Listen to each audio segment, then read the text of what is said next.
สบายดีพี่น้องเด้อที่อยู่ทางเมืองไทยที่ติดตามซองชีวิตบ้านให้บ้านนาพี่น้องเลยแล้วก็ติดตามซองชีวิตของเราพี่น้องเลยวันนี้ก็ยังสืบต่อเอาเต้นมากางพี่น้องตอนนี้ก็บุญก็กำลังลำวงแล้วพี่น้องเลยเดี๋ยวสิถ่ายให้เบิ้งบรรยากาศบุญวันเกิดพี่น้องเลยที่อยู่ทางเมืองไทยที่ได้เห็นคลิปเด้อตอนนี้กาแมนยังมากางเต้นอยู่พี่น้องเลยบุญกาแมนเริ่มละพี่น้องบุญนะมันก็เริ่มละแต่เพิ่นยังบ่พอเต้นพี่น้องเลยยังได้เอามาให้เพิ่นอยู่วันนี้ก็เป็นวันที่25เพิ่นกำลังเริ่มเฮ็ด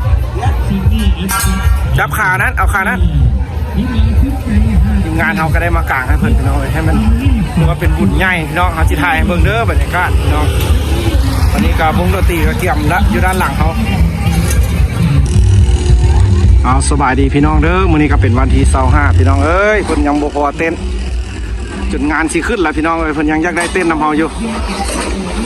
ยังมากางเต้นอยู่พี่น้องบุญเนี่ยสิลืมแล้วเด้อพี่น้องเอ้ยมื้อนี้ตอนแรงก็เป็นมื้ออื่น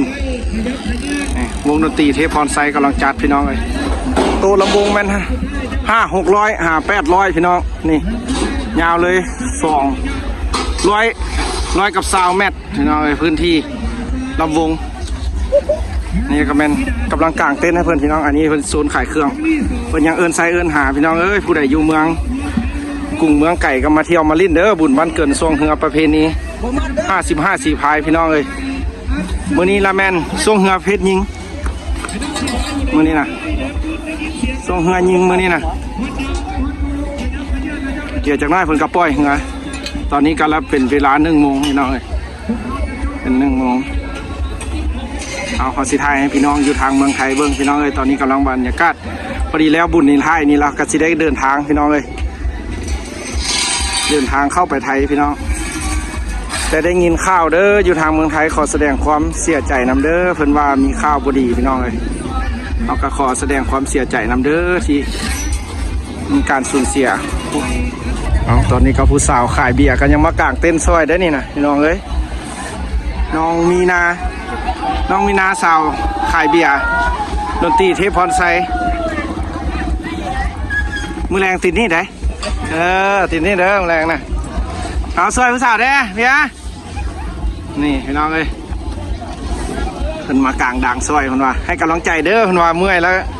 สู้ๆเอาพิมพ์งานบ้านเฮาพี่น้องเลยช่วยกันคนละไม้ละมือเฮ็ดคักๆได้เฮ็ดคักๆได้เต้นปิวบ่ได้ได้เอายกขึ้นอึบไว้เด้เราสิเปิดดนตรีแล้วนี่นะ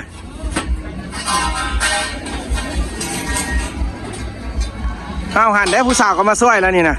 นี่กำลังใจนะนี่มันเริ่มสิปล่อยขึ้นมาแล้วพี่น้องเอ้ยโอ้เสียดายบ่ได้อยู่พี่น้องเอ้ยขันอยู่คือสิคักคืนสุดท้ายเหือใหญ่นะแต่คืนมื้อแรงนี่เขาได้อยู่เดี๋ยวสิมาไทยมาดีดให้เบิ่งพี่น้องเอ้ยมันก็สิมาลักกินเบียร์ได้เบียร์เพิ่นหลายขนาดพี่น้องเอ้ยกินร้อนบ่นี่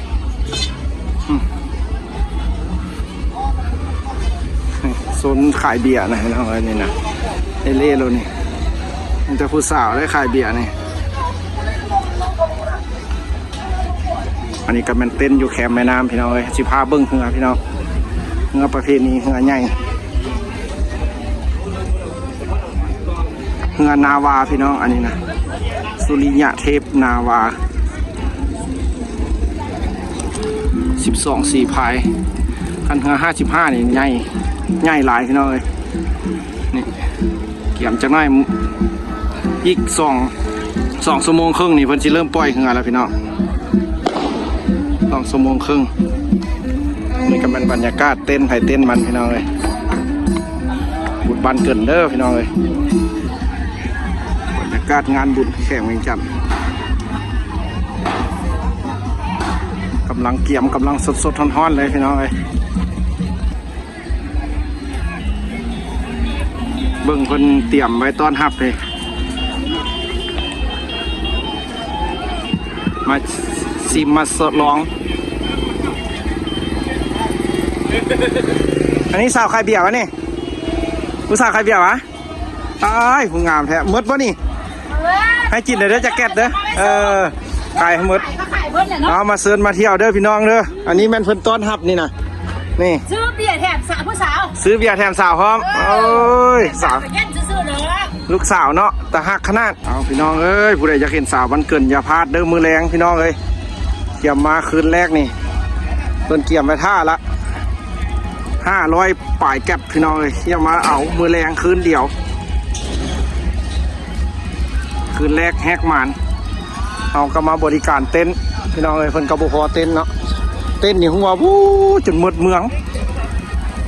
ยังบ่พอพี่น้องเอ้ยงานบุญนี่งานให้งานว่า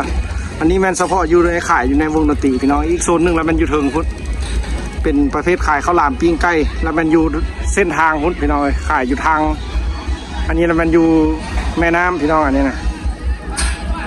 อยู่บ่อนแม่น้ำบ่อนปล่อยเหือบ่อนกินเบียร์ม่วนซื่นบ่อนมอบขันรางวัลเหือส่วงเอากระสิกลางให้เพิ่นจะฆ่าดังพี่น้องเลยเอาไว้พบกันเด้อมืออื่นมือหือ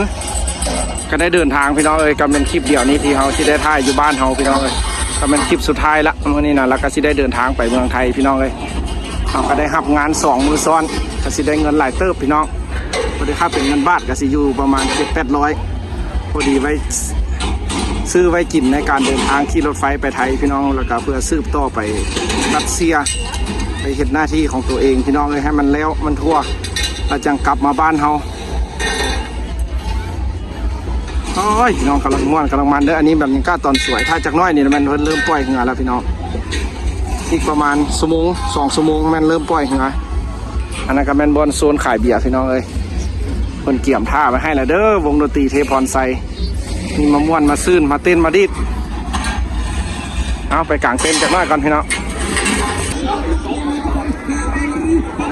เงา12 สีพายพี่น้องมาปล่อยเงาทรายเงายิงแล้วแม่นเพิ่นแข้งแล้วพี่น้องเอ้ยเขามาบุทันแข้งมือเศร้าแล้วเงาทราย12 สีพาย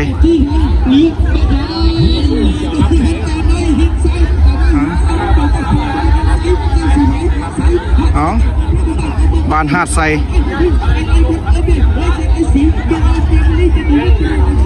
บ้านหาดไซพี่น้องบรรยากาศช่วงเรือ12 สีพายเด้อพี่น้องมื้อนี้นะแต่มื้ออื่นแล้วแม่นเรือ55 สีพายถือว่ามื้อนี้ช่วงแล้วก็มอบขันรางวัลพร้อมเลยโอ้ขาดกันเลยขาดกันพี่น้องเลยเรือบ้านฮัดไซกับเงินนาวาถือว่าเสร็จสิ้นพี่น้องเลยกางเต็นท์ให้เพิ่น4 ด่างยังอยู่ยังผ้าคลุมเพิ่นบ่เอาพี่น้องสิได้เมือแล้วเด้อนี่เด้อเมื่อเกี่ยมมือแรงสิมาเต้นมาดีดสิได้ออกเมือก่อนแล้วมือแรงจังมาเต้นมาดีดกินเหล้ากินเบียร์สาวขายเบียร์ก็มาเพิ่นเอาหิมาลองเด้อพี่น้องเอ้ยเทพรไซบ่ต้องย่านตู้สีบ่เต็มแท้มือแรงนะพี่น้องเอ้ย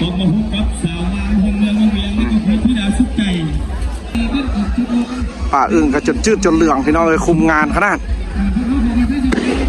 คืนแรกเชี่ยวจาก100นี่500พอละ500เนาะเอา500คักขนาดเนาะโอ้คักได้นี่แนวนี้นะ